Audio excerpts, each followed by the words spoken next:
ఉల్టా చోర్ కోత్వాల్ కో డాంటే. ఇప్పుడు వైసీపీ వ్యవహరిస్తున్న తీరుపై ఏపీ రాజకీయ వర్గాలు ఆ పార్టీ గురించి, ఆ పార్టీ నేతల గురించి ఇదే అనుకుంటున్నారు. ఉల్టా చోర్ కోత్వాల్ కే డాంటే అనే దానికి ఉదాహరణగా వైసీపీని చూపిస్తే సరిపోతుందనే సెటైర్లు వినిపిస్తున్నాయి. దొంగై పోలీస్ పై ఆరోపణలు చేస్తున్నట్టు అనే ఆ సామెత సారాంశాన్ని, ఆ ధీరిని వైసీపీ బాగా అలవాటు చేసుకున్నట్టుగా కనిపిస్తోంది. ఇటీవల కాలంలో వరుసగా జరిగిన సంఘటనలో వైసీపీ ఇదే తరహాలో వ్యవహరించింది. 108 అంబులెన్స్ల వ్యవస్థ, అలాగే రాయలసీమ లిఫ్ట్ ఇరిగేషన్ ప్రాజెక్టు అంశాలపై కూటమి ప్రభుత్వంపై లేనిపోని ఆరోపణలతో తప్పుడు ప్రచారం చేస్తోంది. ఫేక్ ప్రచారంతో ప్రభుత్వాన్ని బద్నాం చేయడం, ప్రజల దృష్టిని మళ్లించడం వంటి అంశాలే అజెండాగా కొన్ని రోజులుగా వైసీపీ కుట్రలకు తెరలేపింది. అయితే వైసీపీ కుట్రలను కూటమి ప్రభుత్వం సమర్థంగా ఎదుర్కొంటోంది. గట్టిగానే కౌంటర్ కూడా ఇస్తోంది. కూటమి ప్రభుత్వం అటు అభివృద్ధి, సంక్షేమ కార్యక్రమాలను పెద్ద ఎత్తున అమలు చేస్తూ ప్రజల మెప్పును పొందుతూ పరిపాలన సాగిస్తోంది. అలాగే ఎక్కడైనా పొరపాటు జరిగితే భేషజాలకు పోకుండా వాటిని సరిదిద్దుకుంటోంది. ఈ క్రమంలో వైసీపీ పూర్తిగా అభూత కల్పనలతో వార్తలు పుట్టించే దిశగానే ఆలోచన చేస్తున్నట్టుగా కనిపిస్తోంది. ఇటీవల కాలంలో 108 అంబులెన్స్ల వ్యవస్థను కూటమి ప్రభుత్వం నిర్వీర్యం చేసిందని ఆధార రహితంగా పెద్ద ఎత్తున ఆరోపణలు చేస్తూ ప్రభుత్వాన్ని కార్నర్ చేసే ప్రయత్నం చేసింది. అయితే వైసీపీ చేపట్టిన ఈ దుష్ప్రచారాన్ని కూటమి ప్రభుత్వం, టీడీపీ ఎమ్మెల్యేలు సమర్థవంతంగా తిప్పికొట్టారు. క్షేత్ర స్థాయికి వెళ్లి వాస్తవాలను మీడియాకు, ప్రజలకు వివరించారు. అలాగే వైసీపీ హయాంలో 108 అంబులెన్స్ల వ్యవస్థ ఏ విధంగా భ్రష్టు పట్టిందనే అంశాన్ని కూడా సాక్ష్యాలతో సహా వివరించారు. దీంతో వైసీపీకి దిమ్మ తిరిగి బొమ్మ కనపడింది. రాష్ట్ర ప్రభుత్వంపై ఏదో ఒక కుట్రలో పన్నుతో కాలక్షేపం చేయడం, ప్రజలను తప్పుదోవ పట్టించడం అనేది వైసీపీకి అలవాటుగా మారింది. దీంట్లో భాగంగా ప్రతి అంశంలోనూ కుట్రలకే ప్రాధాన్యమిస్తోందని ఆ పార్టీ వ్యవహరిస్తున్న తీరు బట్టి అర్థమవుతోంది. ప్రభుత్వం వెనకబడిన రాయలసీమ మీద ఫోకస్ పెట్టడం, దానికి మంచి రెస్పాన్స్ రావడాన్ని వైసీపీ జీర్ణించుకోలేకపోతోందనే భావన వ్యక్తమవుతోంది.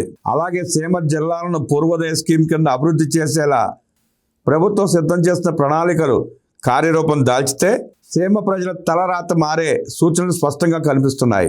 దీంతో రేవంత్ చేసిన కామెంట్లను వైసీపీ అందిపుచ్చుకున్నట్టుగా కనిపిస్తోంది. రాయలసీమ లిఫ్ట్ ఇరిగేషన్ విషయంలో తెలంగాణ సీఎం రేవంత్ రెడ్డి వ్యాఖ్యలను ఆధారం చేసుకుని కట్టుకథ అల్లిందనే అభిప్రాయం రాజకీయ వర్గాల్లో వ్యక్తమవుతోంది. రేవంత్ రెడ్డి చేసిన కామెంట్లను ప్రస్తావిస్తూ సీఎం చంద్రబాబుపై వైసీపీ అర్థం లేని ఆరోపణలు చేసింది. అసలు రాయలసీమ లిఫ్ట్ ఇరిగేషన్ మూలన పడింది, అటకెక్కిందే వైసీపీ హయాంలోనే అంశాన్ని కూటమి స్పష్టం చేస్తోంది. ఈ విషయాన్ని ఆ పార్టీ దాచిపెట్టి తాను చేసిన తప్పును, తన నిర్వాకాన్ని కూటమి ప్రభుత్వానికి ఆపాదించే ప్రయత్నం చేస్తోందనేది ప్రభుత్వ వాదన. రాయలసీమ ప్రాజెక్టుపై వైసీపీ చేసిన విమర్శలతో కొన్ని కీలక అంశాలు మళ్లీ వెలుగులోకి వచ్చాయి.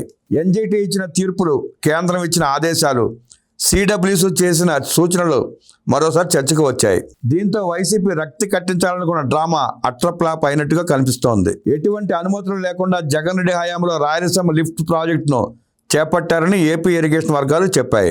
2020లోనే రాయలసీమ లిఫ్ట్ ప్రాజెక్టును నిలిపివేయాలని ఎన్జీటీ, కేంద్ర ప్రభుత్వం ఆదేశాలు ఇచ్చాయి. జగన్ రెడ్డి అనాలోచిత చర్యల వల్లే రాయలసీమ లిఫ్ట్ ప్రాజెక్టు ఆగిపోయిందని ఇరిగేషన్ వర్గాలు స్పష్టం చేశాయి. అనుమతి లేకుండా ప్రాజెక్టు చేపట్టొద్దంటూ 2020 ఆగస్టులోనే కేంద్ర జలశక్తి, సిడబ్ల్యూసి, అపెక్స్ కౌన్సిల్ ఆమోదం లేకుంటే పనులు చేపట్టవద్దంటూ 2020 జూలైలో కేఆర్ఎంబి స్పష్టం చేశాయి. పర్యావరణ అనుమతులు లేనందున రాయలసీమ పనులు చేపట్టవద్దంటూ 2024లో స్పష్టం చేసిన ఎన్జీటీ ఇంత తతంగం గత ప్రభుత్వంలో జరిగిన ఎలాంటి కౌంటర్లు దాఖలు చేయలేదు నాటి వైసీపీ ప్రభుత్వం. వైసీపీ నిర్వాహకం వల్ల నిలిచిపోయిన రాయలసీమ లిఫ్ట్ ప్రాజెక్టును పట్టాలెక్కించేందుకు ఎన్జీటీలో కూటమి ప్రభుత్వం న్యాయ పోరాటం చేస్తోంది. ఇప్పుడు వాటికి కౌంటర్లు దాఖలు చేస్తూ రాష్ట్ర వాదనలను కూటమి సర్కారు వినిపిస్తోంది. గతేడాది మార్చిలో ఏపీ ఇరిగేషన్ శాఖ ఎన్జీటీలో కౌంటర్ దాఖలు చేసింది. వాస్తవాలు ఇలా ఉంటే దీనికి పూర్తి విరుద్ధంగా వైసీపీ దుష్ప్రచారం చేయడంతో ఆ పార్టీ తప్పుడు విధానాలు మరోసారి బయటపడ్డాయి.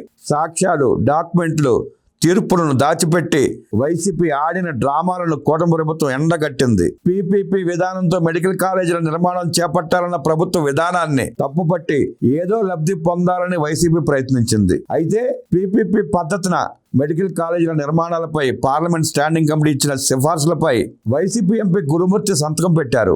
దీంతో వైసీపీ పీపీపీ విధానంపై పోరాడుతున్నామని చెప్పిన అంశం ఒట్టి బోటకమని తేలింది. పైగా పీపీపీ మెడికల్ కాలేజీల అంశంపై కేంద్ర మంత్రి జేపీ నడ్డా లేఖ రాయడం వైసీపీ జీర్ణించుకోలేకపోయింది. దీంతో ఆ పార్టీ నోట్లో పచ్చి వెలక్కాయ పడ్డట్టు అయింది. పైగా పీపీపీ మెడికల్ కాలేజీల విషయంలో స్వయంగా జగన్మోహన్ రెడ్డి చేసిన వ్యాఖ్యలు వివాదాస్పదమయ్యాయి. ఆ పార్టీని మరింత డ్యామేజ్ చేశాయి. దీంతో ఈ విషయంలో వైసీపీ ఇక మాట్లాడలేకపోతోంది. ఈ క్రమంలో 108 అంబులెన్స్ అంశాన్ని తెరపైకి తెద్దామనే ప్రయత్నం కూడా కూటమి ప్రభుత్వం ఎండగట్టడంతో అది బూమరాంగ్ అయింది. దీంతో వైసీపీకి ఎటు దిక్కుతోచని పరిస్థితి ఏర్పడింది. ఈ క్రమంలో పీపీపీ మెడికల్ కాలేజీల విషయంలో పిచ్చోళమయ్యాం, 108 విషయంలో పరువు పోగొట్టుకున్నామని ఆ పార్టీలోనే చర్చ జరుగుతోంది. తాము ప్రభుత్వాన్ని టార్గెట్ చేస్తూ తెరపైకి తెస్తున్న వివిధ అంశాలు తమకు ఎదురు తిరగడంతో ఏం చేయాలో పాలుపోని పరిస్థితిలో ఉన్నారు వైసీపీ నాయకులు, నేతలు. ప్రభుత్వాన్ని బద్నాం చేయబోయి తాము కుడితిలో పడ్డ ఎలుకల్లా మారిపోతున్నామనే అంశంపై తర్జన భర్జనలు పడుతున్నట్లు తెలుస్తోంది. ప్రభుత్వాన్ని టార్గెట్ చేసే క్రమంలో తీసుకోవాల్సిన జాగ్రత్తలు తీసుకోకుండా, ఎలాంటి గ్రౌండ్ వర్క్ ప్రిపరేషన్ లేకుండా చేస్తున్న ఈ వ్యవహారం పట్ల పార్టీ పరువు పోతోందనే చర్చ వైసీపీ వర్గాల్లో జరుగుతోందని సమాచారం.